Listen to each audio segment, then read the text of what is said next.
Para to sa mga Gemini guys. Kung kayo ay Gemini, para to sa inyo. Tingnan natin ang inyong past, present, and future sa mga Gemini. Sign of Gemini, para to sa'yo. Okay, sa mga Gemini, para to sa'yo, ang reading na to. Simula sa araw na to hanggang sa yung future, near future message, okay? Titingnan natin ang inyong past, present, and future. Okay? Gemini. Para to sa'yo, Gemini. Your present, your past, and your near future or future, okay? May mga offer na nagbabadya. Gemini, offer. Maaring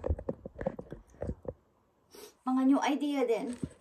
New idea, offer ng love, and opportunity is nagbabadya sa inyong harapan. Okay. So, maging aware kayo sa mga taong lalapit sa inyo, Gemini, at sa mga makikilala ninyo.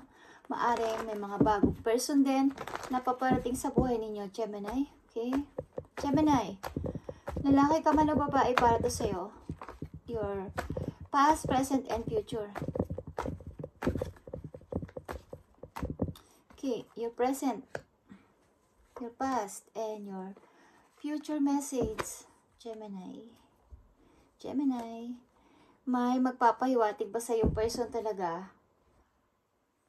O ikaw ay babae, may gusto sa'yo makipag-date, Gemini? O ikaw naman ay lalaki, meron kang balak na, kumbaga meron kang natitipuhan na babae at gusto mo magparamdam sa kanya na pwede ba kitang i-date o pwede ba kitang makilala pa ng lubusan. Okay, maaaring makikilala nito sa mga party or sa mga sa social media, okay? Something social. Okay, Gemini, tingnan natin ang message for you. Message sa'yo, Gemini. Present, past, and future. Ang future, guys, is maaaring next week, next month, or next month, or next year. Okay, Gemini. Two of Pentacles. Okay. Sapagkat may mga offer na paparating sa inyo, Gemini, is magdadalawang isip ka kung ano ba dito ang dapat kong tanggapin. At maaaring ang ilan sa inyo is tuloy-tuloy na naghihiling or may pinagdaanan na para kayo na broke o na broken heart. Okay, Gemini. Tingnan natin ang inyong past. Sa inyong past, maaaring month, year, okay, is Wheel of Fortune. May mga magandang opportunity na dumating sa inyo, guys. Maaaring noong bandang October, okay, may mga opportunity na dumating sa inyo, sa inyong past. At yeah, Judgment and Reverse. Maaaring may natapos na relation then sa inyo, Gemini, but ito ay naka-reverse. Unti-unti mo itong nalalagpasan at nagpapatuloy ka sa bago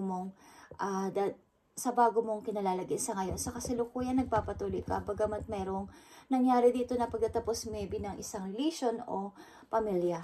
Okay? And Five of Swords. Five of Swords, guys, and reverse.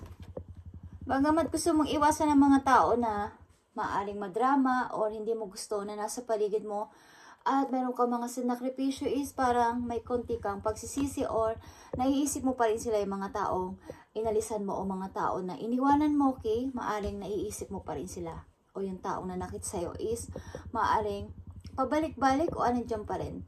Maaaring sa isip mo o literal. Okay, sa inyong present, Gemini, nakikita mo ang Three of Swords. Sa inyong present is maaaring broke pa rin ang heart mo at malungkot ka. Feeling mo is iniwan ka nag-iisa. Iniwan ka sa ere, okay? Ng isang tao o isang situation na kinalagyan mo. At Ten of Wands and reverse. Maaring dahil sa pagka-broke mo, gusto mong lumayo at gusto mo nang iwan ang lahat ng mga problema na to. But maaaring may pumipigil sa'yo muna sa pag-alis sa isang place o sa isang situation na to. Tingnan natin. Gemini. 9 of Swords. Okay. Tuloy-tuloy kang binugos ng nakaraan. Gemini, tuloy-tuloy kang ginugos ng nakaraan. Sa iyong kasalukuyan, maring meron pa rin pag nahihirapan ka pa rin makamove on galing dito sa nangyaring hiwalayan na to o pagka-broke. Okay, ng puso mo. Sa inyong near future, guys, nakikita mo ang 5 of Pentacles sa inyong near future. Mag-ingat ka sa iyong money din, sa paghawak ng iyong money at paggastos. Okay, maaring magkaroon kayo ng problema sa inyong pera. At maaaring sa near future ninyo, maaaring next month, next year, or di ko alam kung kailan, but maaaring bandang May, okay? Or 5 months. 5 months. Simula ngayon, 5 months is maaaring may mga tao din na hihingi sa'yo ng tulong about sa money. At may tao din dito na maaaring literal na magkakaroon ng injury, something. At mag-ingat kayo. Mag-ingat kayo sa paligid. Mag-ingat kayo sa mga inyong ginagawa, guys. At puti ang nilalakaran nyo dito. Ang naglalakad dito ang dalawang person sa puting parang snow, guys. Nasa snow place ba kayo? May snow place. Maaaring kahit nahirapan kayo rin sa money, sa iyo nyong humingi ng makaabala sa iba o makahingi ng tulong sa iba. Okay? Sa inyong near future. Okay, guys, nakikita nyo ang 10 of Swords dito is naka-upright, is kayo ay sa near future ninyo maaring mapadali o bandang mga October is tuloy-tuloy na kayo makakamove on at may mga tao at may mga tao na magugulat sa inyong pagtayo galing sa pagkabigo at pagkalugmok dyan. May tao magugulat na kayo ay nakamove on na o magmumove on na para sa inyong bagong pagpapasimula. Okay, Gemini. At nandito ang the moon. Okay. Shadow. Palit-ulit pa rin na nagre-reflect ang lahat sa iyo at marami kang itinatago sa sarili mo na hindi mo masabi-sabi kahit kanino maybe. At ito ay naka-reverse. Ang ibig sabihin nito, maaaring sasabihin mo na at i-broadcast mo na ang iyong nararamdaman. Kumbaga, hindi mo na ito papatagalin at gusto mo na itong sabihin. At parang ihingi ng advice sa iba. Okay. Na nakakapagpahirap din kasi ito sa'yo. Kaya nandito ang Ace of Wands and Knight of Cups. Maaaring may bagong person talaga na papating sa inyo in the near future, guys. Maaaring next week, next month, o next year. Mayroong mga bagong person na papating sa bahay ninyo, Gemini. At bagong mga kakilala. Okay. Tingnan natin na about sa inyong pag-ibig. Natapos man to o mayroong paparating o andyan na is para to sa inyo, Gemini. Sa lahat ng Gemini na nandito sa reading. Tingnan natin. Gemini. Rejoice. Okay, rejoice. Embrace your loving connection and rejoice. Nakikita mo to, Gemini? Kung kayo nasa relation na is, i-embrace mo at ipag-grow pa ang relation na to. At maging magka-connection kayo palagi. Kung pagka magkaroon kayo ng communication, lagi kayo nag-uusap ng person na to. Kung wala pa kayo sa relation is mayroong tao papating sa inyo at maaaring magiging maayos ang relation na to. Maaaring magpapasaya to sa iyong puso. Okay, Gemini? Kung wala pa kayo sa relasyon. Kayo ay still broke sa kasalukuyan man ninyo, guys. Madali kayong tumulong sa mga person na humihingi ng tulong, lalo na sa money. At ingatan nyo rin ang inyong pera, guys. Baka kayo naman ang mawalan, okay? At wala naman kayong mahiraman o mahinga ng tulong. So, ingatan ninyo ang paghawak ng inyong mga kapirahan. Okay, paggastos. Okay, guys. Tingnan natin, guys, ang inyong message o advice galing sa inyong guidance, Gemini. Sa kasalukuyan is broke pa rin ang heart ninyo at kayo ay still healing.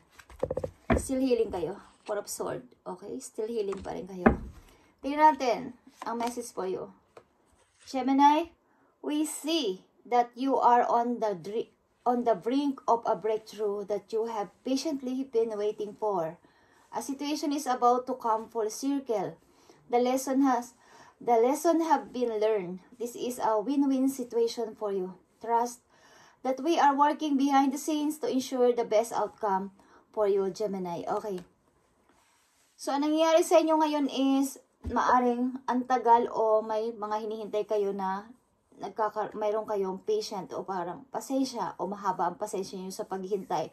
At lahat ng naranasan nyo is maaring ano sa inyo ng lesson, na lesson learned kayo sa nangyari. At maaaring ito ay magko-close na, magiging close cycle na to para sa inyo. And this is a win-win situation for you. Para kang, kumbaga, ito na yung pinakamagandang masasabi mo na nangyari o mangyayari sa buhay ninyo sapagkat finally, at makatayo na ako sa pagkakalugmo ko dito ng parang antagal kong na-stuck at hindi kumbaga, hindi ko kaagad na-adapt sa sarili ko na ako pala ay na-broke. Okay, ba't nangyari sa akin to? Parang hindi nyo rin masyado pang natanggap. Okay, trust that we are working behind the scene. Nagwo-working behind the scene ang inyong mga angels, ang inyong mga guidance doon sa langit para sa magandang outcome for you, Gemini. Okay? Huwag na kayong mag-alala. Something na kayo ay napakabait na person at yung mga nanakit sa inyong tao ay hindi kayo nagpipitaw ng masakit na salita. Nagtitiis kayo and maaring ipinapasa Diyos nyo ang lahat. Okay, sa mga nagdala sa inyo sa ganitong situation, maaring kay God nyo na lang ang bahala sa kanila. Okay, si God na ang bahala sa kanya o sa kanila. Yan ang sinasabi mo, Gemini. At ang mga angels mo, ang mga guidance mo ay nagwo-work behind the scene para sa iyong best outcome. Okay? So, meron kang matatanggap na reward galing sa heaven dahil sa iyong kabaitan. Okay, guys. Mag-ingat kayo sa inyong trabaho. Baka kayo ay parang injury. Ganyan. Okay. Paalam, guys. Ingat kayo, Gemini, sa inyong trabaho. Tingnan natin ang message for you, Gemini. Para to sa inyo.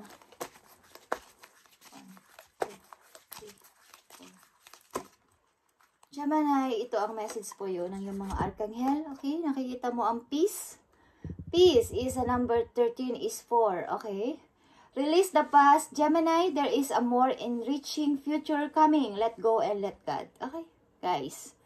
Amen. Thank you, Lord.